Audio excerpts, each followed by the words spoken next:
नमस्कार दोस्तों, कैसे हैं आप सब। स्वागत है आप सभी का सरकार स्टडी विद एजुकेशन में। आज की इस वीडियो में हम एमपीपीएससी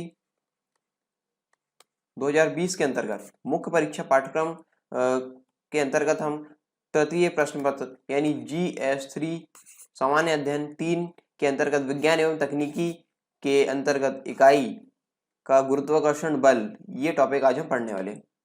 इससे पहले हम इकाई और माप, दैनिक जीवन के उदाहरण, गति, वेग, त्वरण और घर्षण, कार्य और ऊर्जा, इसके बारे में हम अन्य लेक्चरों में पढ़ चुके हैं। आज का टॉपिक है गुरुत्वाकर्षण बल यानी ग्रेविटेशनल फोर्स। और ये वीडियो आपको प्रीलिम्स और मेंस दोनों को ध्यान में रखकर बनाया जा रहा है। इसमें जो फैक्ट्स रहेंगे, जो फैक्ट्स हैं वो आपको काम आएंगे प्रीलिम्स में, और जो मेंस में जो आवश्यकता होती है, रिक्वायरमेंट होती है, वो होती है डिस्क्रिप्शन की, यानी विस्तार से आपको वहाँ पे लिखना पड़ता है। तो यहाँ पे विस्तार से पढ़ाया जाएगा और फैक्ट्स भी बताए जाएंगे। तो जो फैक्ट्स रहेंगे वो आपको काम आएंगे प्रीलिम्स में, और जो विस्तार से जो यहाँ पे पढ़ाया जाएगा वो आपको काम आएगा मुख्य परीक्षा में। तो चलिए शुरू करते हैं। आज के टॉपिक्स देख लेते हैं, हमें क्या क्या कवर करना है। गुरुत्वाकर्षण के अंतर्गत गुरुत्वाकर्षण एवं गुरुत्व, गुरुत्वाकर्षण बल, गुरुत्व बल, न्यूटन का सार्वत्रिक गुरुत्वाकर्षण का नियम, गुरुत्वाकर्षण की विशेषताएं, गुरुत्वीय त्वरण, विभिन्न स्थितियां, द्रव्यमान एवं भार, इतने टॉपिक्स आज हम देखने वाले हैं।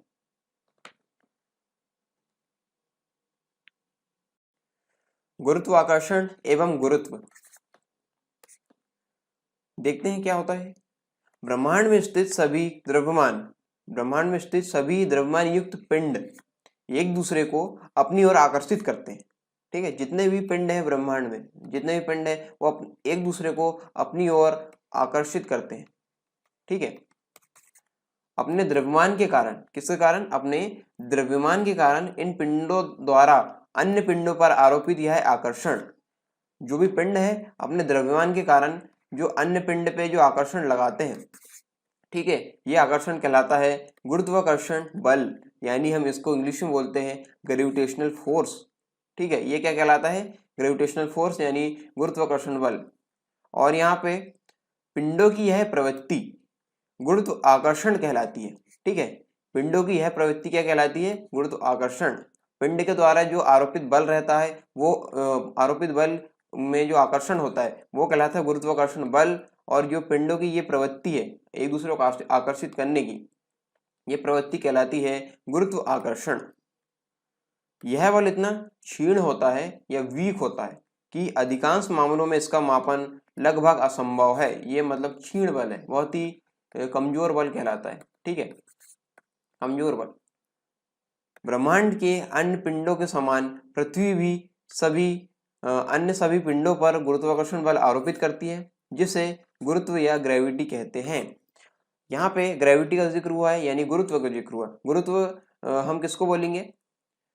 पृथ्वी द्वारा जो बल लगाया जाता है अन्य पिंडों को आकर्षित करने के लिए। यहाँ पे लाइन देखिए क्या है, ब्रह्मांड के अन्य पिंडों के समान ही, जो अन्य पिंड है उनके समान ही पृथ्वी भी अन्य सभी पिंड पर गुरुत्व आकर्षण बल आरोपित करती है, जिसे हम क्या कहते हैं? गुरुत्व कहते हैं। यानी जो पृथ्वी द्वारा जो लगाया जाता है जो बल है वो कहलाएगा गुरुत्व, यानी ग्रेविटी हम बोलेंगे। जो आकर्षण बल लगाया जाता है पृथ्वी द्वारा, ठीक है, उसको हम ग्रेविटी या गुरुत्व कहेंगे। आई होप आपको गुरुत्वाकर्षण और ग्रेविटी में जो अंतर है वो आपको समझ में आ गया होगा। गुरुत्वाकर्षण तथा गुरुत्व के उदाहरण, इसके अंतर्गत हम देखते हैं सूर्य एवं अन्य ग्रहों के गुरुत्व आकर्षण के कारण ही सभी ग्रह लगभग वृत्ताकार एवं निश्चित कक्षाओं में सूर्य की परिक्रमा करते हैं। मान लीजिए सन है, ठीक है, ये सन है, सन के चारों ओर ये ग्रह चक्कर लगा रहे हैं। ठीक है, ग्रह के चारों ओर जो सूर्य के चारों ओर जो ग्रह हैं वो अपनी अपनी वृत्ताकार और निश्चित कक्षाओं में सूर्य के चारों ओर चक्कर लगा रहे हैं। तो ये किस कारण लगा रहे हैं? ये लगा रहे हैं गुरुत्वाकर्षण बल के कारण, यानी ग्रेविटेशनल फोर्स के कारण ये एक दूसरे को आकर्षित कर रहे हैं, और जो ग्रह हैं सूर्य के चारों ओर चक्कर लगा रहे हैं, यानी सूर्य की परिक्रमा करते हैं। अगला एग्जाम्पल यहाँ पे है, पृथ्वी के गुरुत्व के प्रभाव से ही वर्षा की बूंदें नीचे गिरती है। जो बारिश होती है, जो वर्षा की बूंदें होती है, वो नीचे गिरती है। किस कारण गिरती है? वो गिरती है गुरुत्वाकर्षण के कारण ही। और ऊपर फेंकी गई कोई वस्तु पुनः पृथ्वी पर वापस आती है। जैसे कोई वस्तु ऊपर फेंकते हैं तो वो वापस वो पृथ्वी पर आती है, अर्थ पे आती है। ठीक है, तो अब पृथ्वी पर आती है तो हम यहाँ पे इसका एग्जांपल देख सकते हैं, गुरुत्वाकर्षण के कारण ये होता है। ठीक है, गुरुत्वाकर्षण के कारण ही हम यहाँ पे इसका जो प्रयोग है वो यहाँ पे देखते हैं कि हम कोई वस्तु ऊपर फेंकते हैं तो वो वस्तु वापस जमीन पर यानी पृथ्वी पर आती है, तो ये होता है गुरुत्वाकर्षण के कारण। और वस्तुएं अथवा व्यक्ति हवा में तैरने के स्थान पे भूमि पर स्थिर रह पाते हैं। जैसे मान लीजिए यदि गुरुत्वाकर्षण ना हो तो हम क्या होंगे, यहाँ जमीन पर नहीं रह पाएंगे, मतलब जमीन पर स्थिर नहीं रह पाएंगे, हम हवा में उड़ने लगेंगे। आपने फिल्मों में देखा होगा जहाँ पे ग्रेविटेशन नहीं होता है, यानी जब हम स्पेस में जाते हैं तो वहाँ पे ग्रेविटेशन जब नहीं होता है तो वहाँ पे जो एस्ट्रोनॉट्स है या जो अंतरिक्ष यात्री है या कॉस्मोनॉट्स है वो हवा में उड़ते नजर आते हैं। ठीक है, वहाँ पे क्योंकि गुरुत्वाकर्षण नहीं होता है। यहाँ पे हम पृथ्वी पे गुरुत्वाकर्षण के कारण भूमि पे स्थिर रह पाते हैं तथा नियंत्रित रूप से गति कर पाते हैं। तो ये इसके महत्वपूर्ण उदाहरण है।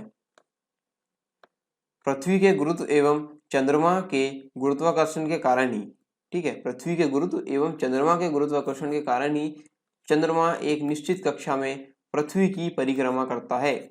चंद्रमा क्या है? पृथ्वी का एक उपग्रह, प्राकृतिक उपग्रह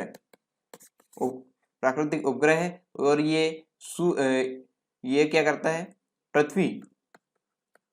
पृथ्वी के चारों ओर चक्कर लगाता है। तो ये किस कारण कर पाता है? पृथ्वी के गुरुत्व और चंद्रमा के गुरुत्वाकर्षण के कारण ही यह संभव हो पाता है कि जो चंद्रमा है पृथ्वी की परिक्रमा करता है। अगला उदाहरण है, सूर्य, चंद्रमा एवं पृथ्वी के गुरुत्वाकर्षण की अंतरक्रिया के कारण पृथ्वी पर स्थित समुद्रों में ज्वार भाटे आते हैं। तो ज्वार भाटे किस कारण आते हैं? सूर्य, चंद्रमा एवं पृथ्वी के गुरुत्वाकर्षण की अंतरक्रियाओं के कारण ही यहाँ पे जो समुद्र है, समुद्र में ज्वार भाटे आते हैं, इसको हम टाइड्स बोलते हैं।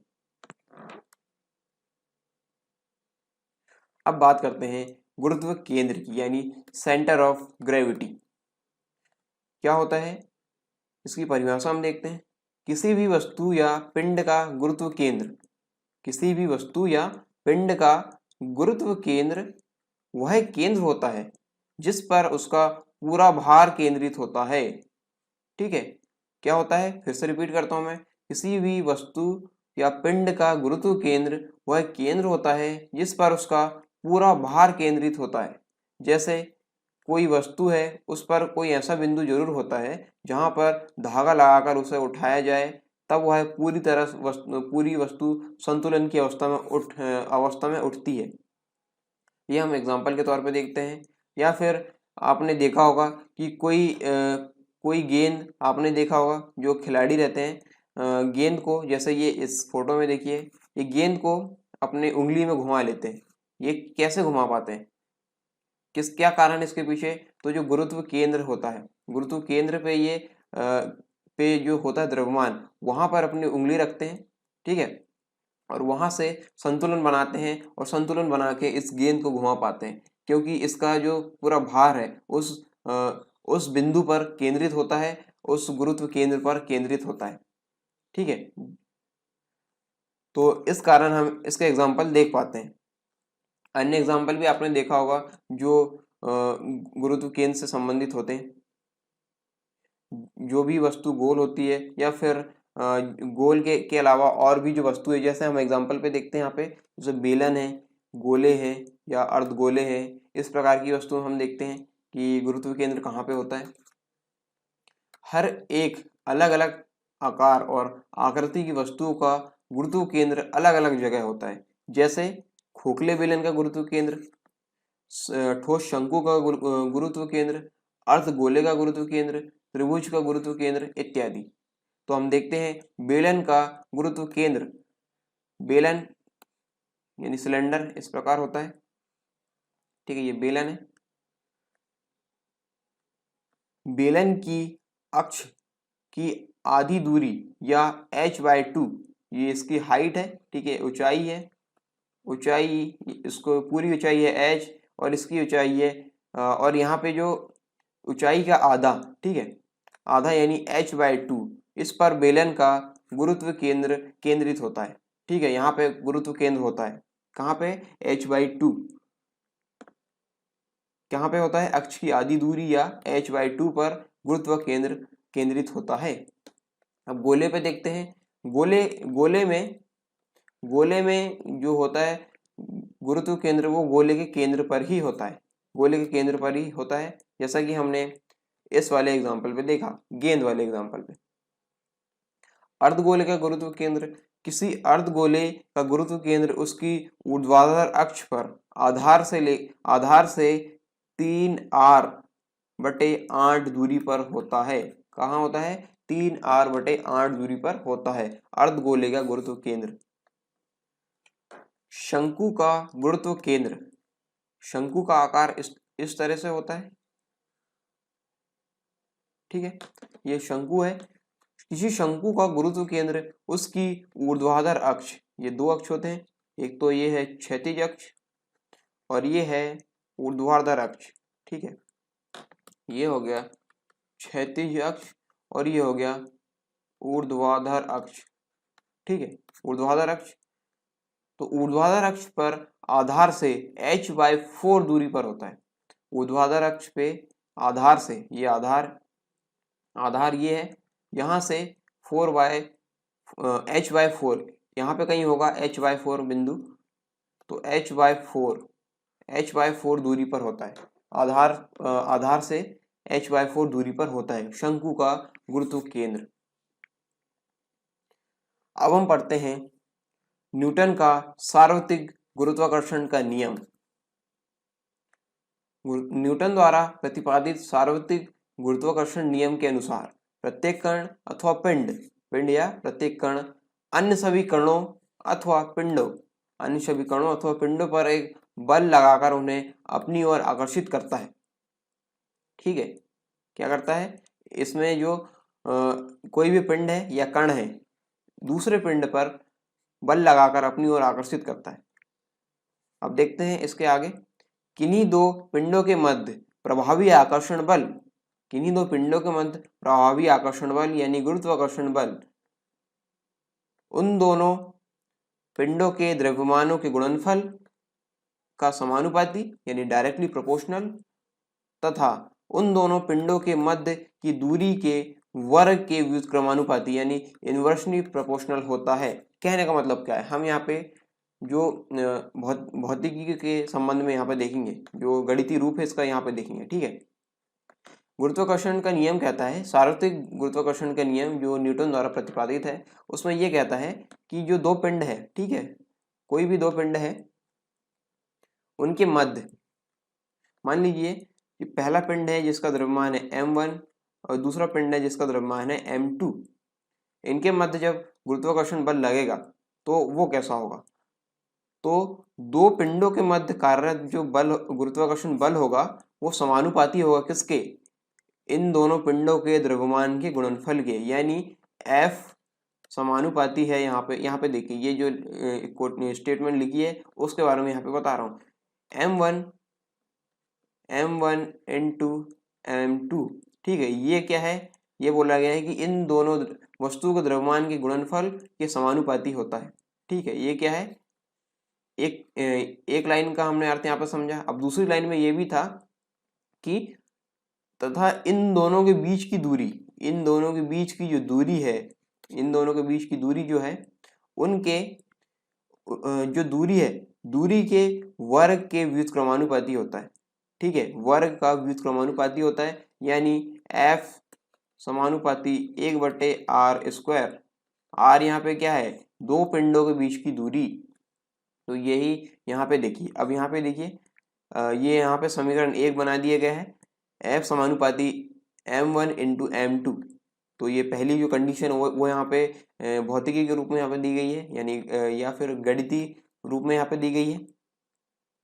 दो पिंडों के मध्य आकर्षण बल के अंतर्गत यहाँ पे जो F समानुपाती 1/r², यानी जो दूरी के वर्ग के व्युत्क्रमानुपाती होता है, इसकी कंडीशन ये दी गई है।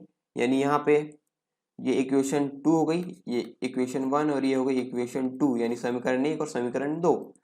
अब इन दोनों समीकरणों के आधार पे हम देखते हैं, ठीक है, इन दोनों समीकरणों के आधार पे हम देखते हैं। तो f यहाँ पे देखिए f समानुपाती हो जाएगा किस किस के, m1 into m2 upon R square, ठीक है, समीकरण 1 तथा 2 से। ये समीकरण 1 है, यानी ये जो है यहाँ पे देखिए ये समीकरण 1 है और ये समीकरण 2 है। समीकरण 1 तथा 2 से मिलाने पर यहाँ पे देखिए f समानुपाती m1 into m2 upon R square, ये हो गया।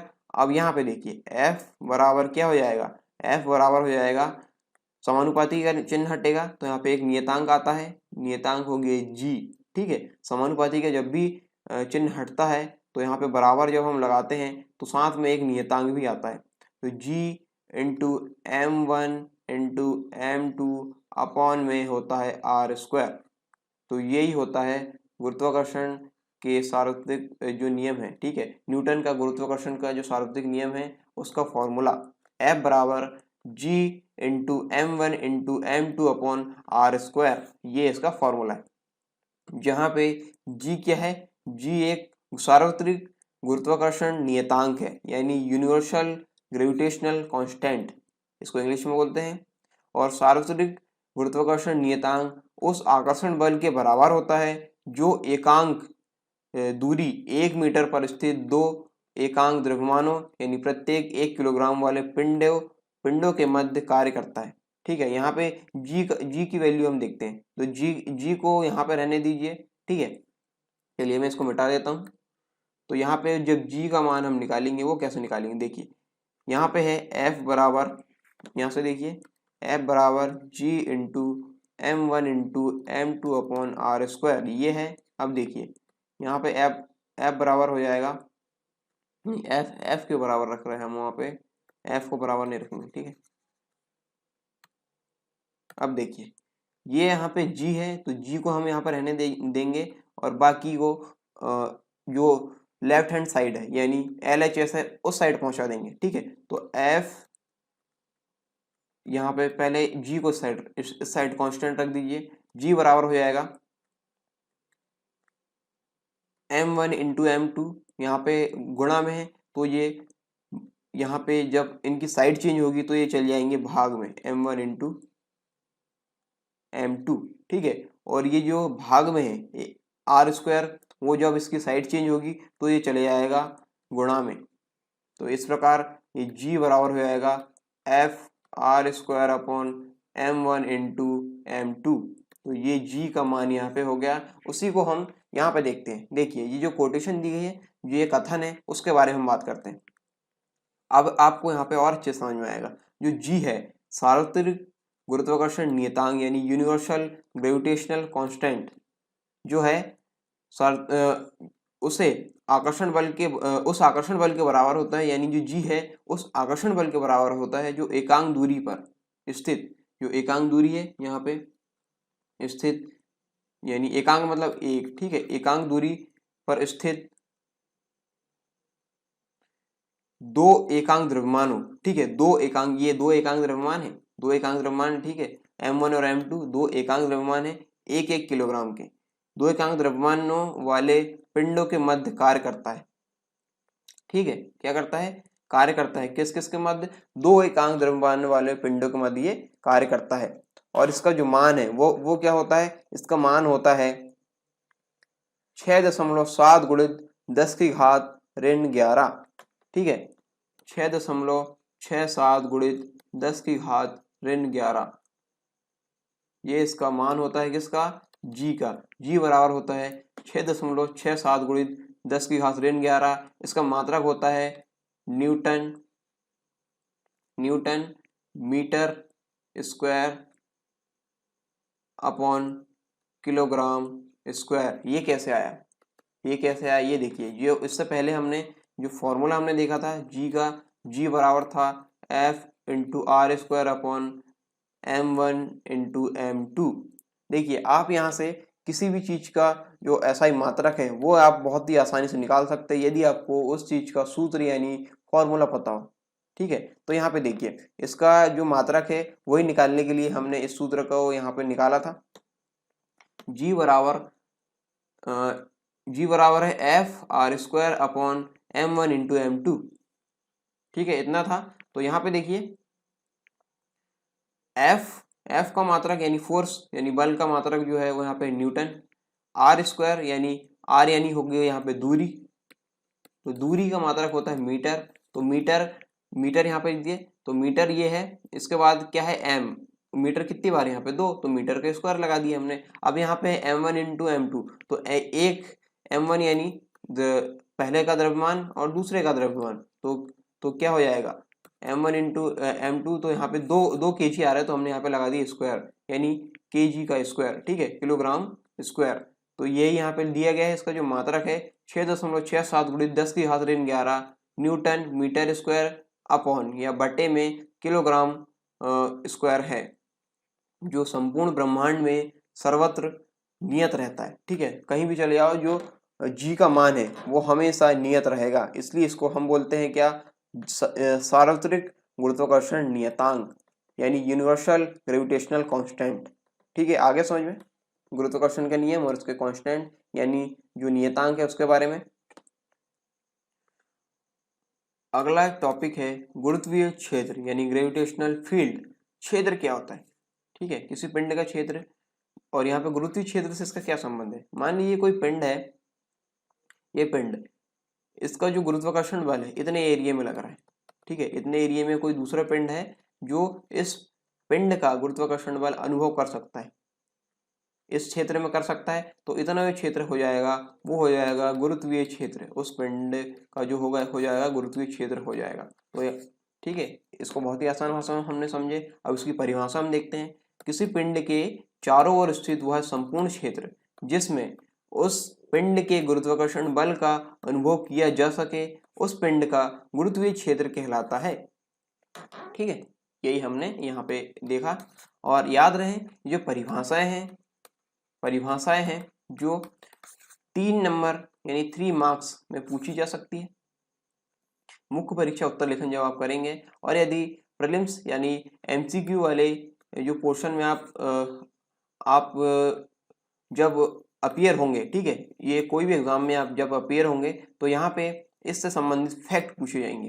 ठीक है, इससे संबंधित फैक्ट्स पूछे जाएंगे। और जो 5 नंबर और 11 नंबर वाले जो प्रश्न होते हैं, ठीक है, उसके लिए हम जो अन्य जो प्रश्न आएंगे उसकी बात कर रहा हूँ। इसको छोड़ दीजिए, इसके अलावा मैं दूसरी बात कर रहा हूँ। यहाँ पे जो 5 और 11 नंबर वाले जो प्रश्न आएंगे उसमें हम ज़्यादा एक्सपेक्ट यानी जो अनुमान वो नहीं लगा सकते, लेकिन हम एक चीज़ कर सकते हैं कि जो प्रश्न जो टॉपिक दिए गए हैं उनसे जितने प्रश्न बन सकते हैं उसका अभ्यास हम पूरा विस्तार से कर लेंगे।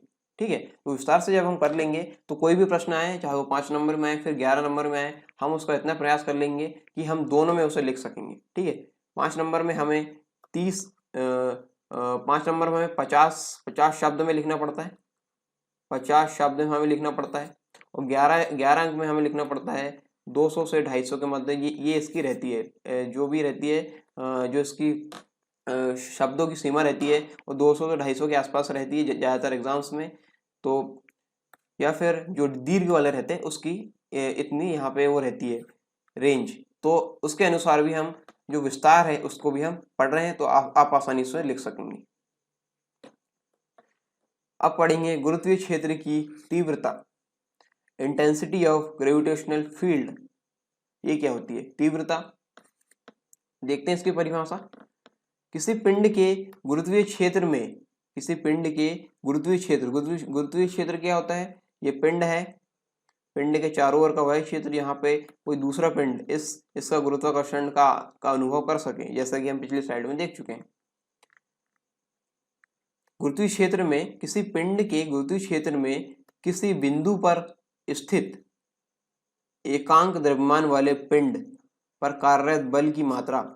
ठीक है, ये कोई इसका गुरुत्वीय क्षेत्र है, इसमें कोई बिंदु है। ठीक है, मान लीजिए कोई बिंदु है, ये कोई बिंदु है, तो इस बिंदु पर, ये कोई बिंदु है, किसी मतलब कहीं भी स्थित है वो, किसी बिंदु पर स्थित एकांक द्रव्यमान वाले पिंड पर कार्यरत बल की मात्रा, ठीक है, इसका जो बल है वो जितना कार्य कर रहा है उसमें जितनी मात्रा होगी, ठीक है, उस पर जो मात्रा, जितनी मात्रा में बल कार्य करता है या कार्य कर रहा है, उस बल की मात्रा को उस पिंड के गुरुत्वीय क्षेत्र की तीव्रता हम कहेंगे। क्या कहेंगे? गुरुत्वीय क्षेत्र की तीव्रता। ठीक है, आगे समझ में। इसे आई से दर्शाया जाता है, आई से हम दर्शाते हैं, और इसका जो मात्रक है न्यूटन प्रति किलोग्राम होता है। ठीक है, इसके बारे में और जानकारी हम देखते हैं। माना m द्रव्यमान वाले किसी पिंड के गुरुत्वीय क्षेत्र में स्थित स्मॉल m, ये कैपिटल M है, जिसका गुरुत्वाकर्षण है, यहाँ पे गुरुत्वीय क्षेत्र है, जिसका गुरुत्वीय क्षेत्र है, जिसका ये कोई पिंड है, इसके चारों ओर इसका गुरुत्वीय क्षेत्र है, तो इसका जो जो जो भार है, यानी जो द्रव्यमान है, भार अलग चीज होती है, जो द्रव्यमान है वो है m।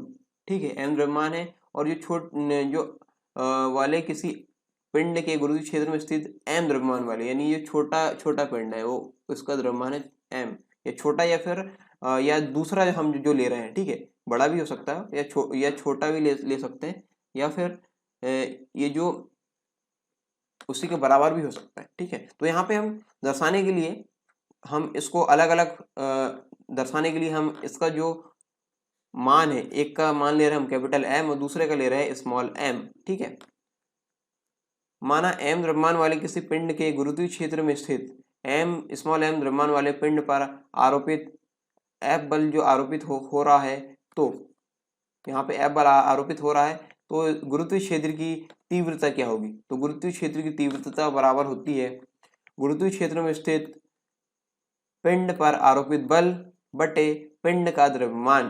ठीक है, गुरुत्वीय क्षेत्र में स्थित पिंड पर आरोपित बल और इसका द्रव्यमान, जो पिंड है उसका द्रव्यमान। ठीक है, तो ये है I बराबर F अपॉन M। I बराबर F अपॉन M इसका होता है, जहाँ पे जो F है गुरुत्वाकर्षण बल है, ठीक है, और जो M है वो जो दूसरा पिंड है, ठीक है, जो दूसरा पिंड है उसका द्रव्यमान है, और इसका जो मात्रक है न्यूटन प्रति किलोग्राम। न्यूटन प्रति किलोग्राम कैसे? F यानी बल का मात्रक होता है न्यूटन, और M है यहाँ पे मास, तो मास होता है, इसको हम मापते हैं, द्रव्यमान को मापते हैं किलोग्राम में, तो न्यूटन प्रति किलोग्राम इसका मात्रक हो गया।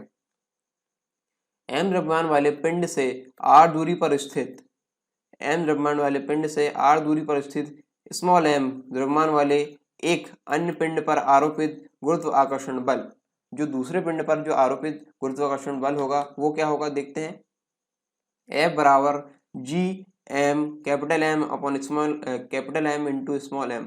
यहाँ पे देखिए, इसको अच्छे से देख लीजिए। ठीक है, F बराबर होता है G into capital M into small m upon R square. जो कैपिटल M है पहले पिंड का द्रव्यमान, जो स्मॉल m है दूसरे पिंड का द्रव्यमान। ठीक है, यहाँ पे देखिए ये होता है, हम यहाँ पे जो दूसरे पिंड m द्रव्यमान वाले पिंड से r दूरी पर स्थित स्मॉल m द्रव्यमान वाले एक अन्य पिंड पर आरोपित गुरुत्वाकर्षण बल की यहाँ पे गणना करेंगे। ठीक है, तो यहाँ पे गुरुत्वाकर्षण बल होता है इतना, और चूंकि हमने I बराबर F अपॉन M यहाँ पे पढ़ा है, जो गुरुत्वीय क्षेत्र की तीव्रता है वो हमने यहाँ पढ़ा है, तो यहाँ पे I बराबर क्या है, यहाँ पे नहीं, इसको ऊपर लिखते हैं। I बराबर F अपॉन M। ठीक है, तो यहाँ पे I बराबर F अपॉन M है, तो यहाँ पे हम देखिए F का मान जो है, ठीक है, जो F का मान है हम कहाँ पर रख देंगे, इस वाले फॉर्मूले में। तो I बराबर हो जाएगा G capital M small m upon R square into जो यहाँ पे जो m है, ठीक है, स्मॉल m 1/m, इस प्रकार हम लिखेंगे। ठीक है, आगे समझ में, ये इंटू में 1/m लिखा आपको समझ में आया कि नहीं आया? चलिए देखते हैं। ये है, फिर से आपको मिटा के दिखाता हूँ यहाँ पे।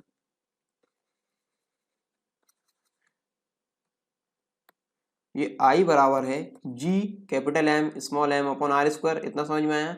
ये हमने यहाँ पे रखा है इसको, अब अपॉन में एम है, ठीक है, इसके बटे में एम है, तो इसको हम जब ऊपर ले आएंगे, ठीक है, ऊपर ले आएंगे तो ये क्या हो जाएगा, ये हो जाएगा G M M upon R square गुणा 1/m, क्योंकि ये इसके बटे में है तो ये हो जाएगा इधर, ठीक है। तो यहाँ पे फिर चले जाएगा, m से m कट गया, ठीक है, m से m कट गया, तो g capital M upon R square ये हो गया, g capital M upon R square. तो I का फॉर्मूला एक ये भी निकल गया, g capital M upon R square, ठीक है। तो ये इसका अन्य फार्मूला निकल गया है। एक फार्मूला ये है एफ अपॉन एम, और यहाँ पे यदि हम एफ जो एफ है उसमें गुरुत्वाकर्षण का मान हम रखेंगे तो ये आई यानी तीव्रता, गुरुत्वीय क्षेत्र की तीव्रता का ये अन्य फार्मूला यहाँ पे निकल के आता है। आई होप कि आपको समझ में आया होगा गुरुत्वीय क्षेत्र की तीव्रता। अगला टॉपिक पे चलते हैं, ये है गुरुत्वीय त्वरण यानी ग्रेविटेशनल एक्सेलरेशन। पृथ्वी की ओर स्वतंत्र रूप से गिरती हुई सभी वस्तुओं में पृथ्वी के गुरुत्वीय बल के कारण एक त्वरण उत्पन्न होता है जिसे गुरुत्वीय त्वरण कहते हैं, ठीक है। पृथ्वी पर स्वतंत्र रूप से कोई वस्तु गिरती है तो उसमें गुरुत्वीय बल लगता है, ठीक है, ग्रेविटी लगती है उसमें, तो उसके कारण जो त्वरण उत्पन्न होता है उसे ही हम क्या कहेंगे, गुरुत्वीय त्वरण। और इसे हम स्मॉल जी यानी स्मॉल जी से दर्शाते हैं, ये स्मॉल जी इससे दर्शाते हैं। और अगला जो टॉपिक है इसमें अगला जो पॉइंट है वो देखते हैं, गुरुत्वीय त्वरण वस्तु के रूप, आकार तथा द्रव्यमान पर निर्भर नहीं करता है, ठीक है। ये बहुत बड़ी स्टेटमेंट है यहाँ पे, ये आपको प्रीलिम्स में पूछी जा सकती है। प्रीलिम्स या फिर प्रीलिम्स में मेरा संबंध ये होता है कि यहाँ पे एमसीक्यू वाले क्वेश्चन पूछे जाएंगे, ठीक है, एमसीक्यू वाले क्वेश्चन यहाँ पूछे जाएंगे। वहां पे आपसे ये प्रश्न पूछा जा सकता है कि जो गुरुत्वीय त्वरण है किस पर निर्भर करता है या किस पर नहीं निर्भर नहीं करता है, ठीक है। तो यहाँ पे गुरुत्वीय त्वरण वस्तु के रूप, आकार और द्रव्यमान पर निर्भर नहीं करता है। जी का मान भिन्न भिन्न ग्रहों, उपग्रहों एवं आकाशीय पिंडों के लिए भिन्न भिन्न है। पृथ्वी की सतह से ऊपर अथवा नीचे की ओर जाने पर जी का मान घटता है, ठीक है। जो जी का मान है, जो गुरुत्वीय त्वरण है, हर एक पिंड के लिए अलग अलग होता है। और यहाँ पे पृथ्वी की बात करें, पृथ्वी की सतह से ऊपर उठने और नीचे पृथ्वी की सतह से नीचे जाने पर जो गुरुत्वीय त्वरण है स्मॉल जी, उसका मान कम होता है। ऊपर जाने और नीचे आने पे दोनों ही इसका मान कम होता है, ठीक है। अगला हम देखते हैं गुरुत्वीय त्वरण यानी स्मॉल जी और गुरुत्वीय नियतांक कैपिटल जी में संबंध, इसके बारे में हम देखते हैं। तो माना पृथ्वी का द्रव्यमान एम ई, ठीक है, एम ई ले रहे हैं यहाँ पे पृथ्वी का द्रव्यमान, ठीक है, पृथ्वी का द्रव्यमान एम ई तथा त्रिज्या है आर ई, त्रिज्या है आर ई से तात्पर्य यहाँ पे अर्थ, एम है मास ऑफ अर्थ, आर है रेडियस ऑफ अर्थ, ठीक है। तथा पृथ्वी का संपूर्ण द्रव्यमान पृथ्वी के केंद्र पर संकेंद्रित है, इसका जो द्रव्यमान है द्रव्यमान केंद्र सी पर केंद्रित है। माना स्मॉल एम द्रव्यमान का एक पिंड पृथ्वी की सतह पर स्थित है, ठीक है, स्मॉल एम द्रव्यमान का एक पिंड पृथ्वी की सतह पर स्थित है। न्यूटन के सार्वत्रिक गुरुत्वाकर्षण नियम के अनुसार पृथ्वी तथा उस पिंड के मध्य आकर्षण बल जो F है उसका मान होगा, क्या होगा, F बराबर G एम ई मतलब होगा यहाँ पे मास ऑफ अर्थ, ठीक है।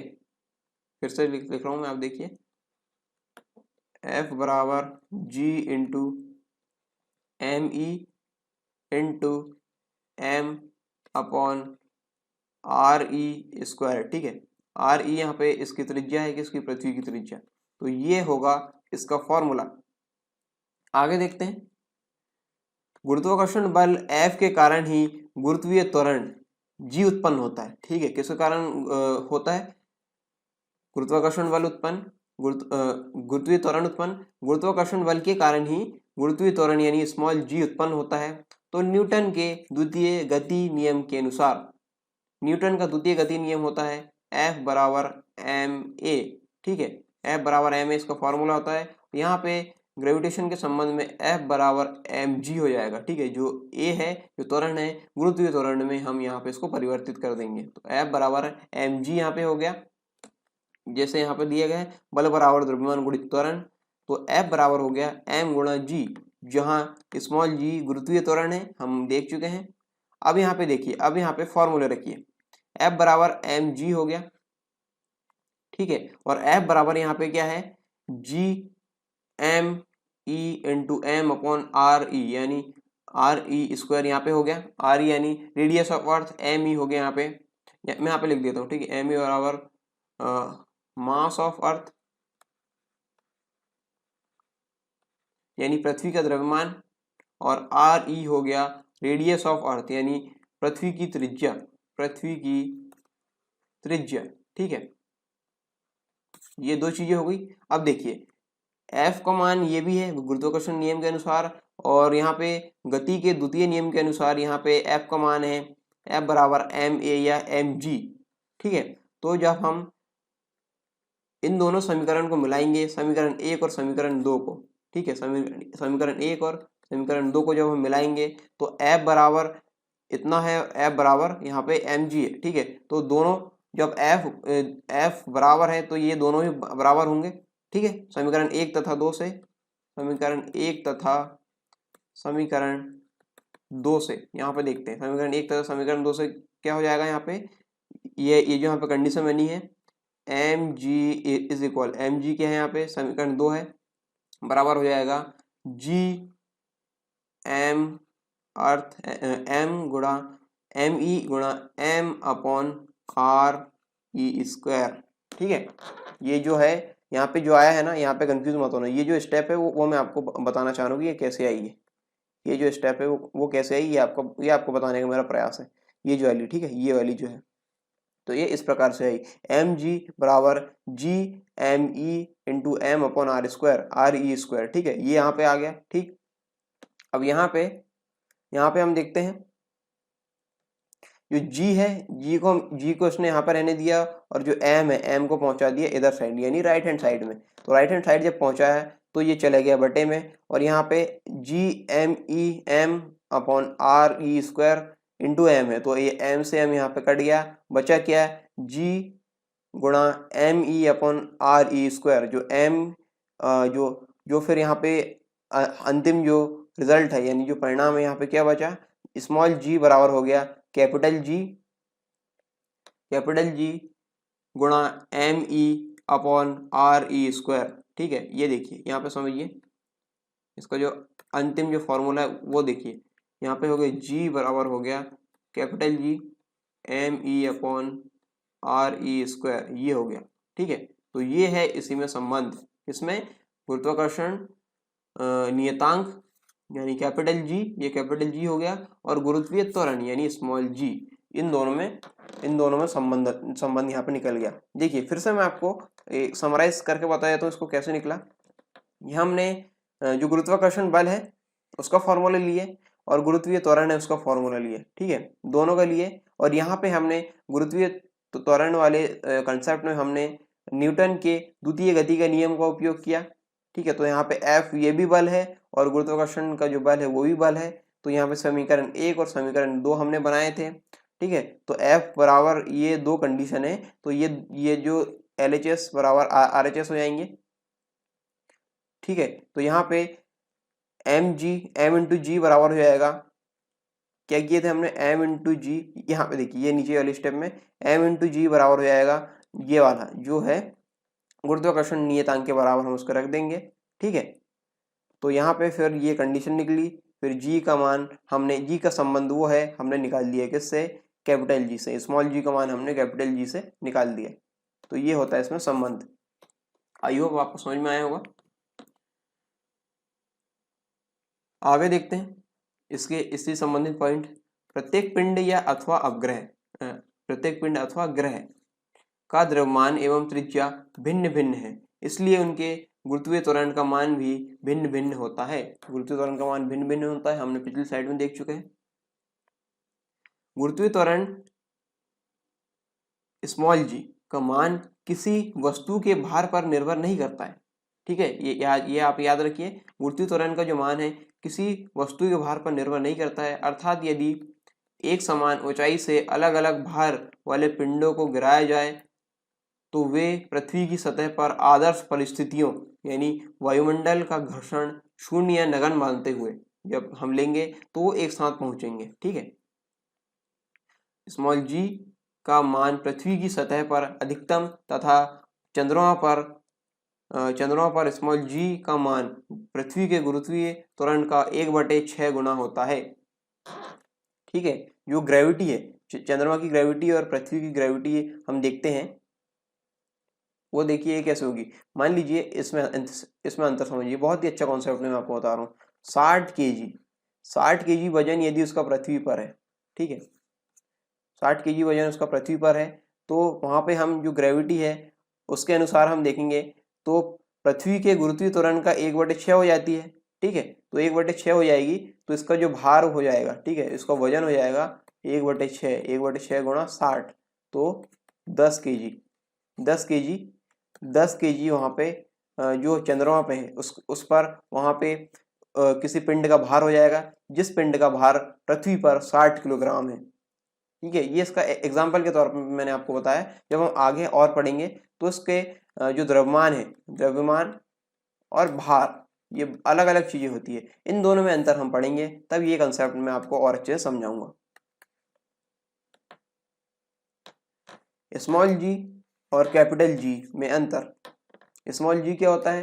गुरुत्वीय त्वरण। ठीक है, गुरुत्वीय त्वरण होता है। और ये कैपिटल जी क्या होता है? सार्वत्रिक गुरुत्वाकर्षण नियतांक। इसको स्मॉल जी से प्रदर्शित करते हैं और इसको कैपिटल जी से प्रदर्शित करते हैं। ठीक है, स्मॉल जी का मान भिन्न भिन्न स्थानों पर भिन्न भिन्न होता है, जबकि कैपिटल जी का जो मान है संपूर्ण ब्रह्मांड में एक समान रहता है। तीसरा जो अंतर है, जी का मान 9.8 मीटर पर सेकंड स्क्वायर होता है। ठीक है, 9.8 मीटर पर सेकंड स्क्वायर, या फिर इसको कई बार हम 10 मीटर पर सेकंड स्क्वायर भी लेते हैं। ये क्वेश्चन टू क्वेश्चन वेरी करता है, क्वेश्चन के अनुसार हम इसे ले सकते हैं। 9.8 मीटर पर सेकंड स्क्वायर या फिर 10 मीटर पर सेकंड स्क्वायर, ये हम ले सकते हैं। और जो कैपिटल जी का मान है 6.67 गुणित 10 की घात ऋण 11 न्यूटन मीटर स्क्वायर पर किलोग्राम स्क्वायर होता है। ठीक है, 3 पॉइंट हम देख चुके हैं। चौथा पॉइंट है, जी एक सदिश राशि है, जो गुरुत्वीय त्वरण है वो सदिश राशि है, और जो कैपिटल जी है वो एक अदिश राशि है। जो स्मॉल जी है इसमें जो जिस भी पिंड की ओर जो जब वो फॉल करती है, मान लीजिए पृथ्वी के संदर्भ में, तो पृथ्वी की तरफ वो गिरेगी, तो पृथ्वी की तरफ मतलब यहाँ पे दिशा का ज्ञान हो रहा है, दिशा का ज्ञान यहाँ पे हो रहा है, तो क्या हो जाएगी ये सदिश राशि। और जो जी है कैपिटल जी वो है अदिश राशि।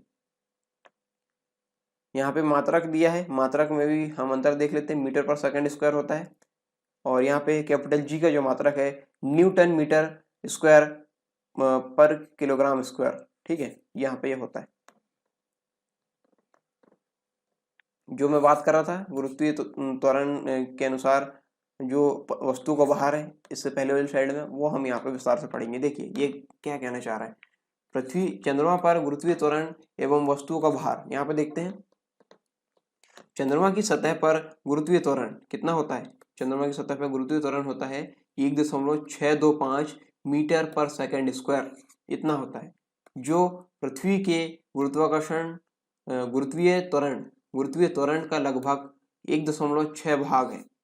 ठीक है, यानी 16.6% है। कितना है? जो चंद्रमा की सतह पर जो गुरुत्वीय त्वरण यानी स्मॉल जी है वो पृथ्वी के गुरुत्वीय त्वरण का लगभग 1/6 भाग है, 1/6वां भाग है। ठीक है, वस्तु पर भार गुरुत्वीय त्वरण के समानुपाती होता है। वस्तु पर जो भार होता है, आप समझिए, वस्तु पर जो भार होता है गुरुत्वीय त्वरण के समानुपाती होता है। ठीक है, इसलिए चंद्रमा पर वस्तुओं का भार पृथ्वी पर उनके भार की तुलना के मात्र 1/6 या 16.6% रह जाता है। तो हम 1/6 भाग के तौर पर हम देखते हैं, वही एग्जांपल जो मैंने अभी दिया था। जैसे मान लीजिए 60 किलोग्राम का कोई पिंड है, वो है ये पृथ्वी पर इसका भार है, ठीक है। पृथ्वी पर इसका कोई पिंड है जिसका जो भार है पृथ्वी पर वो है 60 किलोग्राम, और यदि हम चंद्रमा की सतह पर जाएंगे तो उसका हमने यहाँ पे देखे कि चंद्रमा पे क्या है, चंद्रमा पे जो गुरुत्वीय त्वरण है 1.625 मीटर पर सेकंड स्क्वायर है, और ये कितना है, पृथ्वी के गुरुत्वीय त्वरण का 1/6वां भाग। तो 1/6वां भाग है, तो यहाँ पे 1/6वां भाग हम निकालेंगे, तो 1/6 × 60 बराबर हो जाएगा कितना, 10, यानी 10 किलोग्राम उस पिंड का भार वहां पे होगा। कितना होगा, 10 किलोग्राम चंद्रमा की सतह पर उस पिंड का भार होगा, जिस पिंड का भार पृथ्वी की सतह पर 60 किलोग्राम है, ठीक है। इस प्रकार जो अन्य एग्जांपल आप देख सकते हैं, कोई किसी व्यक्ति का देख सकते हैं, ठीक है। किसी व्यक्ति का भार यदि यहाँ पे है मान लीजिए 120 किलो, तो पृथ्वी चंद्रमा की सतह पर कितना होगा, ये एग्जांपल आ सकते हैं, ये क्वेश्चन आ सकते हैं इस वाले एग्जांपल की तरह। तो यहाँ पे देखिए 120 केजी यहाँ पे कहाँ है, पृथ्वी पर है, तो यदि चंद्रमा पे जाएगा तो 1/6 हो जाएगा, तो 6 दूनी 12, ठीक है, 6 दूनी 12 यहाँ पे हो जाएगा, और 0, तो यहाँ पे 20 किलोग्राम इसका वजन हो जाएगा यहाँ पे पृथ्वी की सतह पर, ठीक है।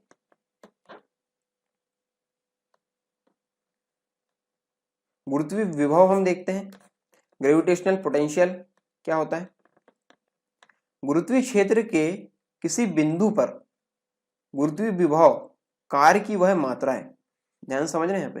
गुरुत्वीय क्षेत्र के किसी बिंदु पर, मान लीजिए ये कोई पिंड है, पिंड का ये चारों ओर क्या है, गुरुत्वीय क्षेत्र, ये है गुरुत्वीय क्षेत्र। गुरुत्वीय क्षेत्र के किसी बिंदु पर, मान लीजिए यहाँ पे है कोई बिंदु इस वाले क्षेत्र में, है ना। गुरुत्वीय क्षेत्र के किसी बिंदु पर गुरुत्वीय विभव जो है, इसकी डेफिनेशन हम देख रहे हैं, कार्य की वह मात्रा है जो एकांक द्रव्यमान यानी 1 किलोग्राम का जो द्रव्यमान है के किसी पिंड को अनंत से उस बिंदु तक लाने में करना पड़ता है। ये अनंत में कोई बिंदु रखा हुआ है, ठीक है, उसको इस वाले क्षेत्र में, ठीक है, गुरुत्वीय क्षेत्र में जब लाते हैं, ठीक है, उसका द्रव्यमान मान लीजिए एकांक द्रव्यमान 1 किलोग्राम, तो उस पिंड को अनंत से इस बिंदु तक, गुरुत्वीय क्षेत्र किसी बिंदु तक लाने में जो कार्य करना पड़ता है, ठीक है, लाने में जो कार्य करना पड़ता है वो क्या होता है, वो होता है गुरुत्वीय विभव। क्या कहलाता है, यह कार्य गुरुत्वीय क्षेत्र द्वारा किया जाता है। यह कार्य किसके द्वारा किया जाता है, गुरुत्वीय क्षेत्र द्वारा किया जाता है, ठीक है। और देखते हैं इसके बारे में। माना स्मॉल m द्रव्यमान के किसी पिंड को अनंत से गुरुत्वीय क्षेत्र के किसी बिंदु तक लाने में स्मॉल w कार्य प्राप्त होता है, तब गुरुत्वीय क्षेत्र में स्थित इस बिंदु पर गुरुत्वीय विभव का मान निम्नलिखित होगा। गुरुत्वीय विभव यानी v इज इक्वल होगा minus small w upon m, ये होगा इसका फॉर्मूला गुरुत्वीय विभव का। अब यहाँ पे देखते हैं, यहाँ देखा आपने माइनस लगाया, माइनस क्यों लगाया इसके बारे में देखते हैं। गुरुत्वीय विभव सदैव ऋणात्मक होता है। क्या होता है, ऋणात्मक। जो गुरुत्वीय विभव है सदैव क्या होता है, ऋणात्मक होता है, क्योंकि यह कार्य करना नहीं पड़ता है, बल्कि गुरुत्वीय क्षेत्र के द्वारा किए जाने के कारण यह कार्य प्राप्त होता है, ठीक है। गुरुत्वीय क्षेत्र के कारण ये जो कार्य वो प्राप्त होता है, यह इस कार्य को करना नहीं पड़ता है, इसलिए हम इसे माइनस में दर्शाते हैं। यह एक अदिश राशि है। कौन सी राशि है, अदिश। गुरुत्वीय विभव कौन सी राशि है, अदिश राशि। अब है द्रव्यमान यानी मास के बारे में हम पढ़ेंगे। किसी पिंड अथवा कण में उपस्थित पदार्थ की मात्रा, अमाउंट ऑफ मैटर, पदार्थ की मात्रा क्या कहलाती है, उस पिंड का द्रव्यमान कहलाती है। किसी पिंड या कण में उपस्थित पदार्थ की मात्रा को हम क्या कहेंगे, पिंड का द्रव्यमान कहेंगे। तो द्रव्यमान होता है पदार्थ का सर्वाधिक आधारभूत गुण है, यानी मोस्ट बेसिक प्रॉपर्टी है, तथा एक आधारभूत भौतिक राशि यानी फंडामेंटल फिजिकल क्वांटिटी है। ठीक है। किसी पिंड का द्रव्यमान कभी भी शून्य नहीं हो सकता, किसी भी पिंड का द्रव्यमान कभी भी शून्य नहीं हो सकता। द्रव्यमान एक अदिश राशि है, इसका SI मात्रक किलोग्राम है।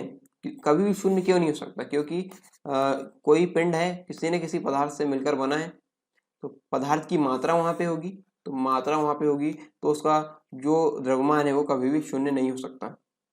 इसका SI मात्रक क्या है? किलोग्राम है, और यह एक अदिश राशि है। सामान्यतः किसी पिंड का द्रव्यमान कभी भी परिवर्तित नहीं होता है, ठीक है। किसी भी पिंड का द्रव्यमान सामान्यतः परिवर्तित नहीं होता है, परंतु नाभिकीय अभिक्रियाओं के दौरान जब किसी पदार्थ की अत्यंत सूक्ष्म मात्रा वृहत ऊर्जा के रूप में परिवर्तित होती है, तब उस पदार्थ के द्रव्यमान में कुछ कमी आती है, ठीक है। यानी नाभिकीय जो क्रिया होती है उसमें ही बस हम देखते हैं कि द्रव्यमान में कमी आती है। जब वहाँ पे ऊर्जा रिलीज होती है, ऊर्जा निकलती है, तब हम देखते हैं कि किसी पिंड का द्रव्यमान में कमी आती है। बाकी सामान्यतः किसी पिंड के द्रव्यमान में कभी परिवर्तन नहीं होता है। भार को इंग्लिश में बोलते हैं वेट। क्या होता है देखते हैं। पृथ्वी द्वारा किसी वस्तु को, मान लीजिए ये पृथ्वी है, ठीक है, अर्थ है। पृथ्वी द्वारा किसी वस्तु को अपने केंद्र की ओर, इसका केंद्र है, पृथ्वी द्वारा किसी वस्तु को अपने केंद्र की ओर आकर्षित करने के लिए, ये कोई पिंड है, किसी पिंड या कोई वस्तु है, ठीक है। यहाँ पे परिभाषा को हम समझने का प्रयास कर रहे हैं। पृथ्वी द्वारा किसी वस्तु को अपने केंद्र की ओर, पृथ्वी द्वारा किसी वस्तु को, ये कोई वस्तु है, उसको, ये पृथ्वी का केंद्र है, केंद्र की ओर आकर्षित करने के लिए उस पर लगाया गया गुरुत्वाकर्षण बल, उस पर जो गुरुत्वाकर्षण बल लगाया जाता है वही ही वस्तु का भार कहलाता है। वस्तु का भार क्या कहलाता है? पृथ्वी द्वारा किसी वस्तु पर, ये कोई वस्तु है, पृथ्वी द्वारा किसी वस्तु पर केंद्र की ओर आकर्षित करने के लिए, केंद्र की ओर यहाँ पे आकर्षित करने के लिए पृथ्वी द्वारा जो गुरुत्वाकर्षण बल लगाया जाता है वह बल ही कहलाता है क्या? वस्तु का भार, वस्तु का भार कहलाता है। भार है एक सदिश राशि है जिसका SI मात्रक होता है न्यूटन, ठीक है। इसका SI मात्रक होता है न्यूटन, और भार होता है W बराबर mg। यहाँ पे किसी वस्तु का भार है W, स्मॉल w, और उस वस्तु के द्रव्यमान है स्मॉल m, तथा पृथ्वी के गुरुत्वीय त्वरण के यानी स्मॉल g, ठीक है। तो ये है, ये क्या क्या है यहाँ पे देख लिए, स्मॉल w है किसी वस्तु का भार, स्मॉल m है वस्तु का द्रव्यमान, और पृथ्वी के गुरुत्वीय त्वरण है स्मॉल g। तो यहाँ पे स्टेटमेंट देखिए, स्टेटमेंट क्या कहना चाहती है? किसी वस्तु का भार उस वस्तु के द्रव्यमान तथा पृथ्वी के गुरुत्वीय त्वरण के गुणनफल के बराबर होता है।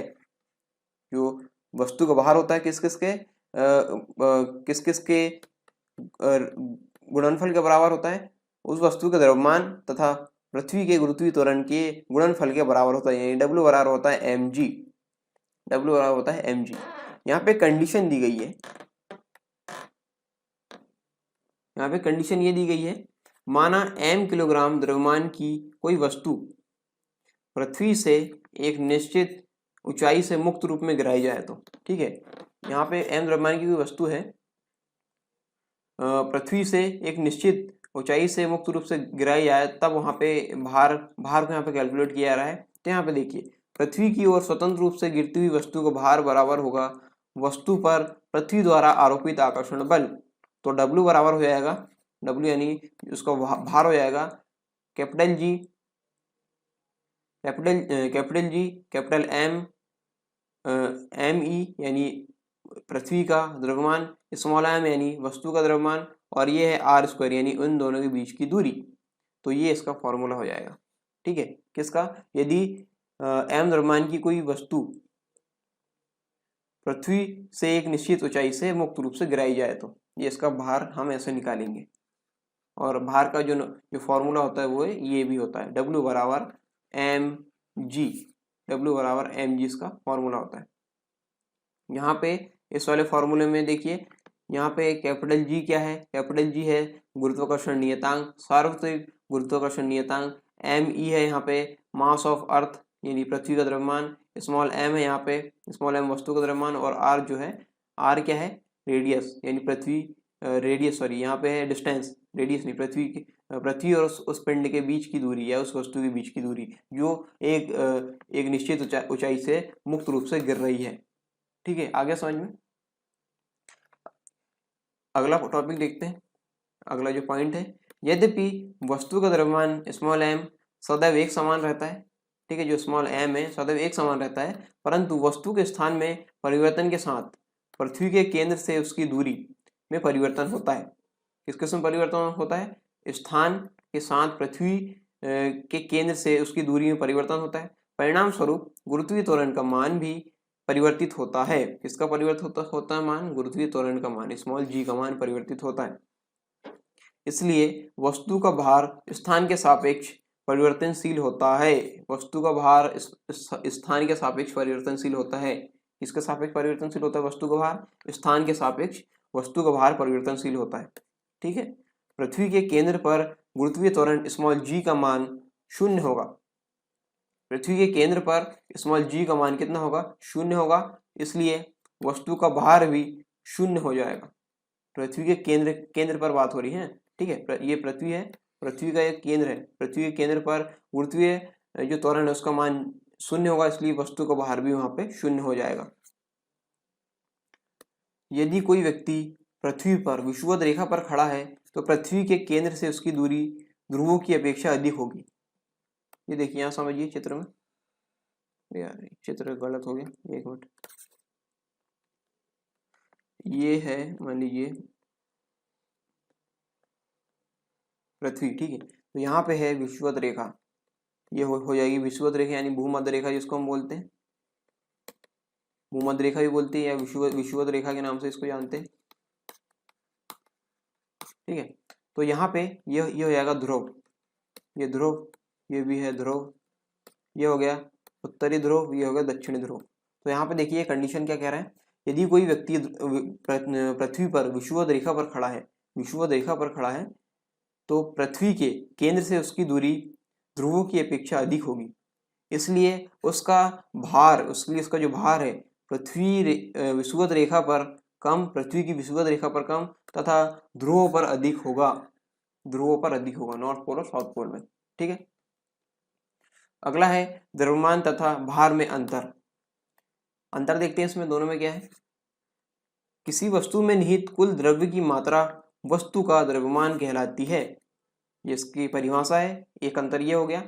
और भार में देखते हैं, जिस गुरुत्वीय बल से पृथ्वी किसी वस्तु को अपने केंद्र की ओर खींचती है वह वस्तु का भार कहलाता है। ठीक है, दूसरा पॉइंट है, किसी वस्तु का द्रव्यमान सभी स्थानों पर एक समान रहता है, लेकिन भार की बात करें तो वस्तु का भार भिन्न भिन्न स्थानों पर भिन्न भिन्न होता है।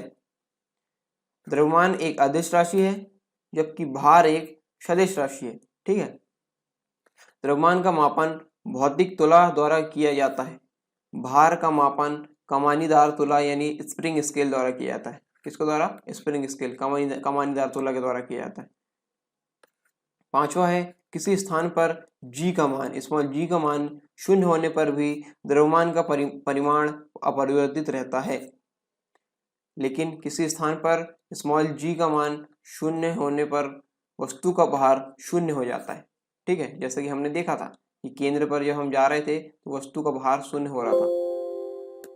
ठीक है, आगे समझ में। तो ये था द्रव्यमान तथा भार में अंतर।